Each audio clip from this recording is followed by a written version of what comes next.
The real NASCAR season started this weekend at Las Vegas Motor Speedway, and we finally got to see what the new Ford and Toyota bodies are actually capable of. Let's chat about it.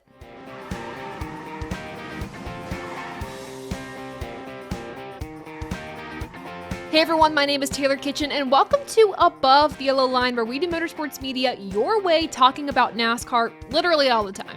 After 3 straight weekends of incredible racing, or good racing, whatever you want to call it, NASCAR fans are lucky. The Formula One season just started, and it is the same old story. Max Verstappen gets the win, gets the pole, no shock there. No diss to my Formula One fans out there, but if you want some competition, watch a NASCAR race. It's really thrilling. Trust me, it is. That aside, let's talk about the competition this weekend between 2 drivers, Tyler Reddick and Kyle Larson. They were the 2 contending for the win at Las Vegas Motor Speedway for the Pennzoil 400, and I feel like that's a story that we tell a lot with those 2 drivers of the number 5 and the number 45. And even though there looked to be a chance that Tyler Reddick could get out in front of Kyle Larson to get the win as the laps were dwindling down, the gap between the 2 cars was getting dimmer and dimmer. And with 2 to go, Reddick made a last attempt move to the bottom of the track, I think trying to throw Kyle Larson off, but nothing throws off Kyle Larson.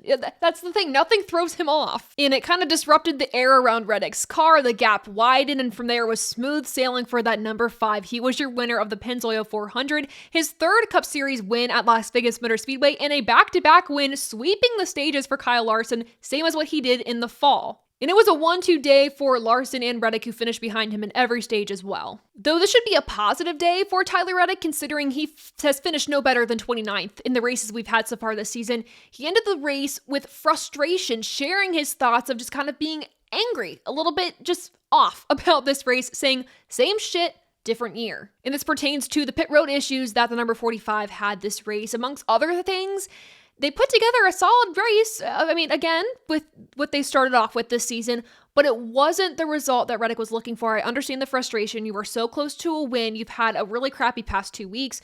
But at this point, with your point situation in mind, take what you can get and move on to Phoenix. With back-to-back podium finishes in the 3rd position, the champion himself, Ryan Blaney. In the 4th position, Ross Chastain. And Ross Chastain had a very up and down day. He started to the rear of the field due to unapproved adjustments, tried to work his way back through. Then he was caught with a speeding penalty, had to go all the way to the back of the pack yet again. And then with a caution around 30 to go in the entire race, the one team made a gutsy call with a 2-tire strategy that got them plus 13 positions on pit row and of course into the top 5 to finish the race. And we had seen calls on a longer run, granted 30 laps. I wouldn't totally consider that a huge long run, but where that 2-tire call totally did not work. But it worked for the one team, so good for them. Again, a top 5 finish. Another top 5 finish that I was really happy to see was with Ty Gibbs. Unfortunately, on a pit stop on lap 156, I believe they had an issue with the tire, and it was also then where we learned that he no longer had first gear. So he was working the entire rest of the race without the first gear, and it didn't ruin his speed. It just, I think, made things a little bit more tricky, and I think at that point, we kind of knew he wasn't going to contend for a win, but he was cruising. He was cruising to the front, just not enough time, and then with issues with the car, it just wasn't meant to be. So there's definitely a win in Ty Gibbs' future. I just don't know when that is, and you're going to think I'm crazy for this. You're going to think I'm nuts, but I think the same thing goes for Noah Gragson, who finished in that 6th position. This is his 2nd top 10 of the season, and I honestly believe at this point, he and Chase Briscoe, even though I know Briscoe has had some up and down races this season, this one kind of included, are kind of the flagship drivers at Stewart-Haas Racing now. I mentioned at the beginning of the season in my preseason predictions that I think Noah Gragson either makes the playoffs or he's just a few points off. Of course, to start the season, the 10 and the 41 get penalties, docked, 35 drivers in team points? It's still early in the season and they can still make that up, but they have to make up those points with really good results like this and consistent results like this. So I love seeing this for Noah Gragson. I remember I was at Michigan International Speedway back in 2022 when he was driving in the number 16. The 16 had issues that day, but up until that point, he was cruising in equipment that he wasn't even racing in full time. So I was excited to see what he could do in a full-time stint in the Cup Series. Obviously, him and the number 42 just did not work out. Legacy Motor Club had a rough year. Gragson had a rough year.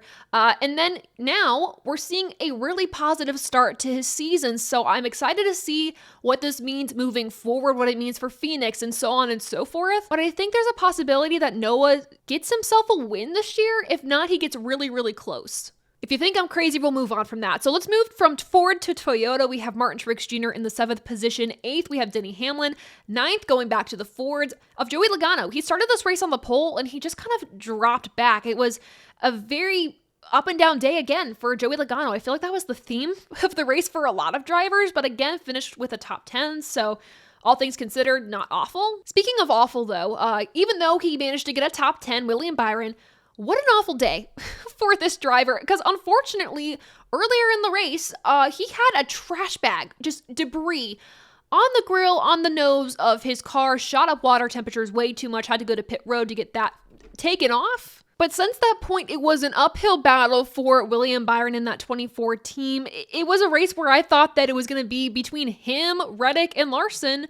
And because of this issue, it didn't happen. This race in particular, I feel they need to focus on plenty of drivers that finished outside the top 10 that quite honestly either didn't deserve the finish that they got based off of their incredible performance up until a point of disaster, or based on how shocked I was that they didn't perform the way they should have at Vegas. A lot of these drivers, like Kyle Busch, Austin Cindric, had pit road issues that plagued them and ruined what could have been a very good day for them. And I say this in particular with Kyle Busch because this entire season so far has kind of been defined by stupid little mistakes on pit road that end up costing him a race win or a really good finish. This one in particular, he pitted outside of his box, and then they had issues with his tire on one of those pit stops as well. Other penalties this race that I'm thinking of, Ty Gibbs did have a penalty for a tire going rogue on pit road.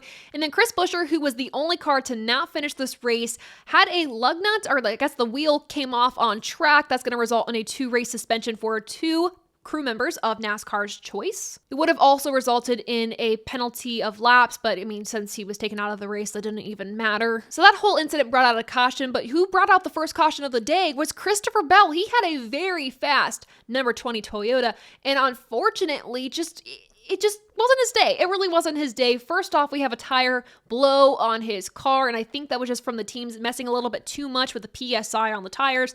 And then you have him spinning out later, and it just hard to recover for Christopher Bell, went some laps down. The team I want to talk about the most here is Spire Motorsports, because this was shaping up to be a career day for that team on a mile and a half. I know there's a lot of hype around this team right now, and there's just a lot of questions as to, okay, they're now moved into KBM's old shop. They bought some of their equipment for truck and like all these in between things of like they're building up their infrastructure, but is that going to translate to the track? And I think we're seeing that, especially with Corey LaJoie. Unfortunately, though, he finished in the 31st position, not at all where he deserved. He was racing inside the top 5, top 10 on speed alone this race. It all came crashing down for that 7 team when they went to pit road. They had issues with the right rear tire, and then around lap 234, he ended up spinning with only a few laps to go in the race, or I guess 30 laps to go in the race. You can't really recover from that. So it was very unfortunate for Corey LaJoie, who could have finished very well during this race. Same thing with Carson Hocevar. He was within like the top 15, top 10 all day long, and had a tire go down around lap 150. Granted, he finished the race in the 15th position, so a nice rally, but still, I wish we could have seen more of what Carson Hocevar could have done, because I do believe he could have finished maybe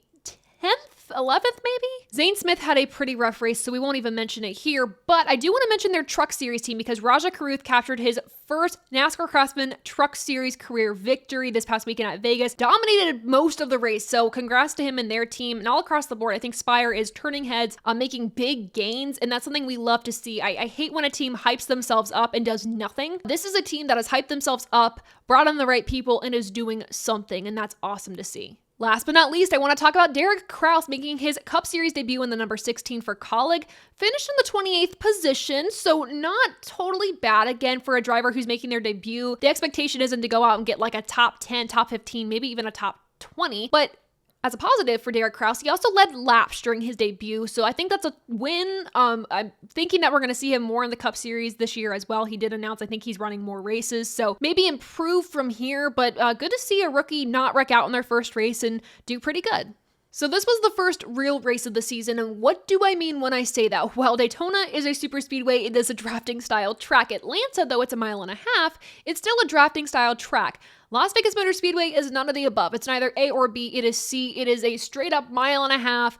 This is the baseline for us to see how these teams and these drivers are going to do this year. Going into this video, the idea was to talk about how the Toyotas and the Fords fared during this race. I will say I think we saw the same issues that we saw last year with the Fords in terms of downforce, and they might have some speed, but they're just not able to get things where they need to. They have issues in dirty air. At the Toyotas, though, I kind of think they have an advancement going into this year. I thought that they performed really well at this track, and I didn't see them struggling as much. I don't want to make any judgments right now, like solid judgments on these new bodies, until we maybe get 3 more races in and we kind of see more of what we're dealing with, because again, a lot of these teams are going to take this data and be like, all right, so new body style, normal track, what adjustments do we need to make? And we saw these drivers and these teams make adjustments. Again, we have Ryan Blaney, Noah Gragson, and Joey Logano finishing inside the top 10. So clearly some of these Ford teams figured it out, but work still needs to be done on these Fords to make them better. And I'm going to be really curious to hear more driver opinions as the week goes on, whether it's on Sirius XM NASCAR radio, whether it's a podcast, I don't care what it is.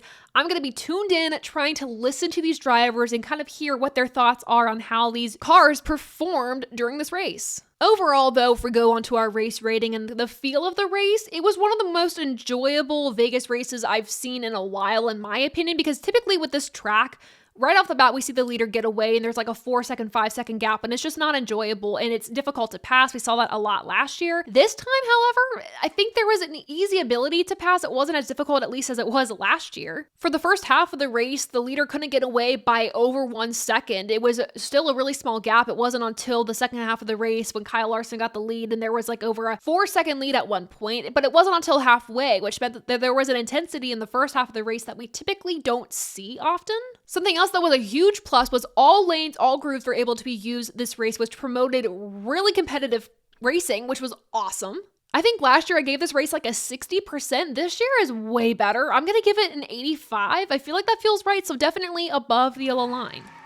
What are your thoughts on this race? Let me know in the comments below, but that is it for this episode of Above the Yellow Line. For more content from us, make sure to follow us on all of our social media accounts on Facebook, X, Instagram, TikTok, wherever you get your social media, we are there. Also, make sure to check out TobyChristieCom for more in-depth racing stories and AboveTheYellowLine.com to get your merchandise. We hope to see you this Thursday night for our live stream. We'll talk about the race live with you all and preview the next weekend race, talk about the NASCAR news that's happening, etc. But we hope to see you there live Thursday night at 7 p.m. Eastern Standard Time. But that's it again for this episode of Above the Yellow Line. Thank you all so much for your support. Make sure to subscribe and like this video, and until next time, I'll see ya. Bye.